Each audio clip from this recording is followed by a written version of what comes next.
this is Diane Mourglia-Swerdlow for Expansions.com, and we are going into the 4th week of September, and I know I promised you that Stewart would be here with me today, and I've been missing him just like you've been missing him.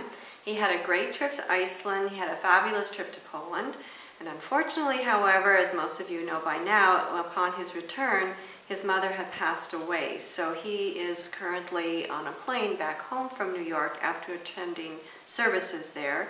And it's been a rough month for us because I've also told some of you that my mother passed away the first part of the month, actually just as he was leaving. So it's been a rough month for both of us.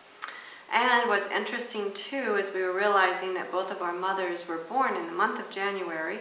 My mother on the 20th, his mother on the 24th, and both passed away in September. So because Stewart and I see ourselves as other halves of each other, we are thinking that perhaps there is a deeper connection behind the scenes, and we're going to be looking into that, and perhaps this was the final message that our mothers left for us. So with that said, I want to move right into our news for the week, and that is again, of course, ISIS continues to hold the headlines. We have ISIS, it's also called IS, the Islamic State, and ISIL. Well, interesting, the French Foreign Ministry released a statement earlier this week referencing the Islamic State group as Daesh. They say that this is similar to the Arabic word that means to trample, and it's an acronym of the group's Arabic name.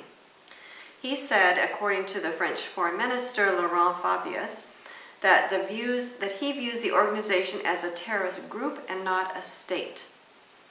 And apparently the Associated Press is reporting that the extremist group finds this term disrespectful. And again, I want to say, how do they know that it's disrespectful? Who are they talking to within the extremist group, and do we care? So I just find all of this interesting that they continue to put that forward. However, U.S. Secretary of State John Kerry happens to align with the French on this issue, and he claims that he wants to call them the enemy of Islam. Quote, "I call them the enemy of Islam because that's what I think they are, and they certainly do not represent a state even though they claim to," unquote. So apparently it doesn't end there, because a group of Muslims in the UK have called on its government to call the group the un-Islamic state. Now what I want to remind you is that the more attention you give something, the more that it grows. And so I encourage you not to post all the blood and guts and gore and so forth on your Facebook pages, on your social media, because it's giving it attention. Now, if you find something particularly interesting, or if it has meaning, if it has a purpose, there might be a reason to inform people of what's going on in your world. However, just to post things because you can post it, or to comment how terrible it is, you hold things here through negativity as well as through being positive about it. So let it go. Do not give it space in your mind, and it will go away. But the more attention we give it, the more it's going to grow. So keep that in mind, please. Also, the Obama administration is deciding to send 3,000 people from the U.S. military to fight Ebola. That's right. This apparently is in response to West Africa's Ebola crisis, and he's going to send them to the region to supply medical and logistical support because local health officials and care systems are apparently complaining that they don't have enough help, so he's sending 3,000 people there. To me, that's, again, a lot of people. But listen to this. Maybe some of you have seen this particular article that says the United States government just 4 years ago, in the year 2010, actually was awarded a patent on Ebola. That's right. This means that the U.S. government can demand royalties on all Ebola vaccines. So take a look at that article if you're interested. And as you know by now, of course, the Scottish vote to withdraw from the UK failed. However, it's bringing up talk of secession elsewhere, such as here in the U.S. And apparently a poll that says 1 in 4 Americans is open to secession. Now, again, I always wonder who they're polling, because I know 4 people, and of those 4 people, I don't know anybody that was polled. But apparently somebody says 1 in 4 Americans. And they're saying that they strongly agree with the idea of their state breaking away, and 53% said that they were opposed or tended to oppose the notion, whereas 24% said that's what they're interested in doing. And apparently this crosses all party lines, all religions, whether it's rural or city, it doesn't matter. This is what a lot of people in the U.S. are saying. So I'm curious to know now if they'll try to break the U.S. apart into states. This is what we saw happen to the Soviet Union into various countries. And then the next thing you know, they're starting to pull them together again, just like we told you. Will they try this tactic with the U.S.? I don't know. Secession has been talked about through as many years as I can think about. When I lived in Washington State, Northern Idaho was talking about it. Various states all through my life have talked about it. What are they going to do with the U.S.? We're going to find out, I guess. And then we have global warming. Now this, you'll love this one. It's too bad Stewart isn't here for this one. It says that global warming is likely to cause colder and snowier winters. And that's because the polar vortex apparently, as which caused, let's see, it said it plunged the U.S. into historical cold last winter, is said to have occurred because melting polar ice changes weather patterns. And so a team of Korean and American scientists said in a new study that the melting ice causes the northern jet stream to shift south and bring polar air with it. So we'll find out. The polar ice is melting because warmer water is riding the Gulf Stream, which we've talked about really doesn't even exist anymore, from tropical regions of the Atlantic Ocean to an area north of Scandinavia. So there you have it. We have colder, snowier winters because of global warming. And then we have the Rosetta scientists, which we have talked to you about this before, that there is a project led by the European Space Agency with partners with NASA. It's one of the partners anyway. They're trying to land the Rosetta probe on the surface of a comet after a 10-year chase across the solar system. And if it's successful, this will be the first mission to orbit and land on a comet. And they're getting very close to doing this, and they'll tell you all about where they're going to land on the specific comet. But again, you know, why and what is the purpose, which I think we'll find out in more detail as this situation moves along. And then we have North Korea. Now, North Korea also stays in the news. And as we know, if you look on a map of the world, it's a very, very small country, and there's no reason, again, that it should have the attention that it has, but it does.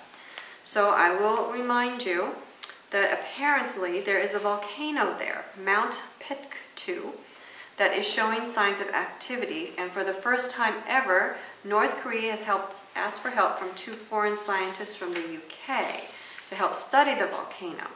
Even though it says there's no sign of it erupting right away, they don't know if and when it will happen.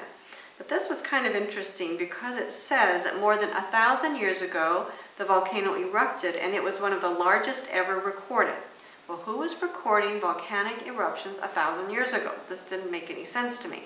It said rock and magma emerged, and a layer of ash covered much of the region, including leaving behind a 3-mile hole in the earth now known as Heaven Lake. So why are we talking about this volcano in North Korea? Who was recording it 1,000 years ago? It doesn't make sense, but because it's North Korea and they keep bringing that to our attention, I thought, well, let's keep our eye on this situation. Here was another thing that I didn't know was still happening, electric shocks. I thought that was kind of a thing of the past, but apparently there is a school in Massachusetts called the Judge Rottenberg Educational Center in Canton, Massachusetts. It's the only place in the U.S. known to use skin shocks as aversive conditioning for aggressive patients. And this is in the news because it's being brought forward to say that that's akin to torture, and therefore we shouldn't do that anymore.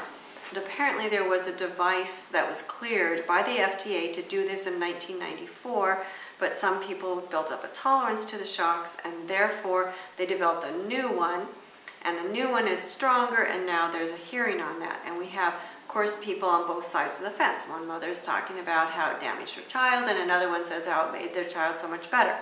However, for those of you who are doing your hyperspace oversoul work, you will know all you need to use is the color copper, and that will help even out the electrical charges in your brain as well as in your entire system. So your hyperspace oversoul work can do a lot of things that man-made things, human-made things cannot do.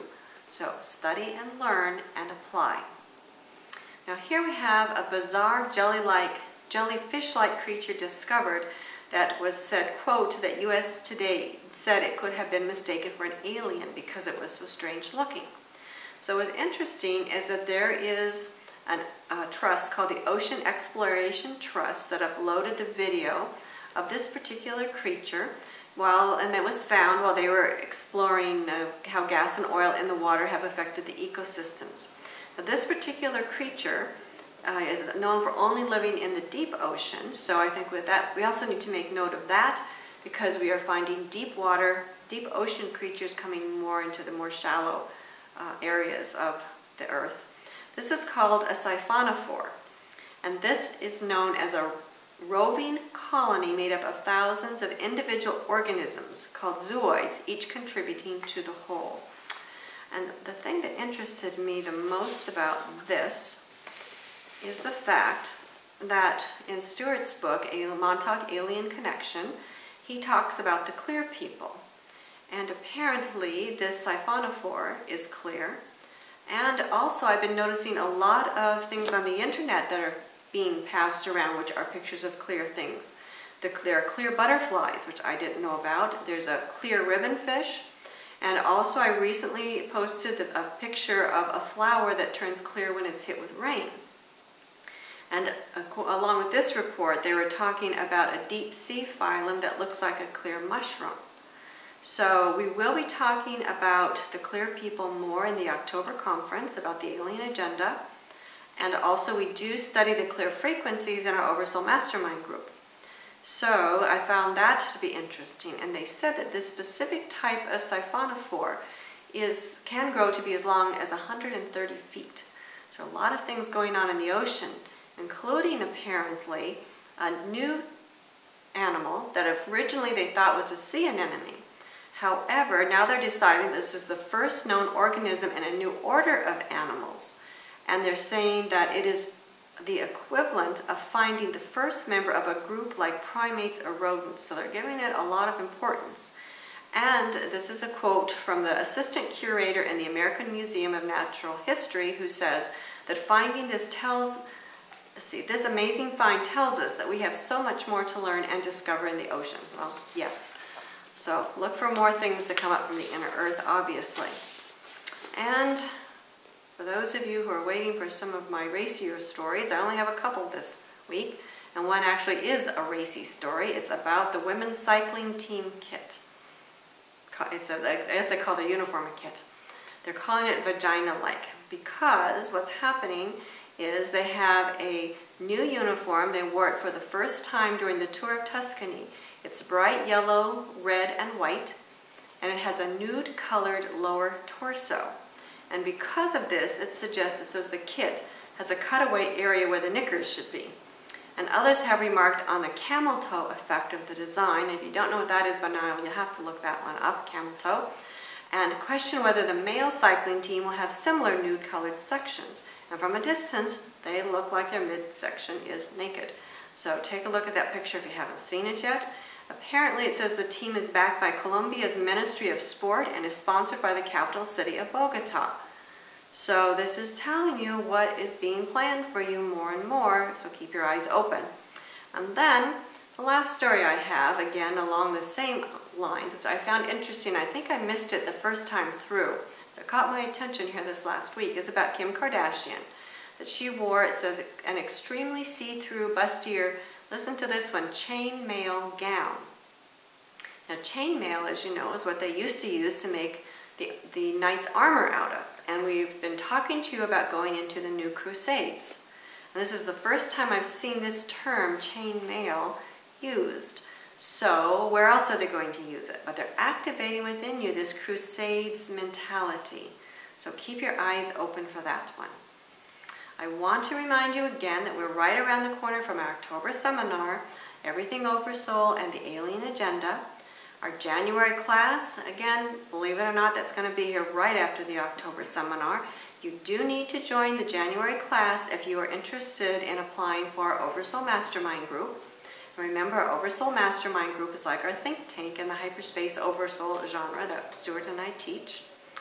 And then I also wanted to thank all of you for the kind condolences that you have sent to Stewart and I and our families during this stressful month of September. And I also want to remind you that you need to make peace within your own lives first before we can have peace in the world. And you never know when people are going to be leaving your lives. And I've seen so many people, young people this year of all ages, leaving for a variety of reasons. So you don't know whether they're going to be leaving, or God forbid, it might even be you.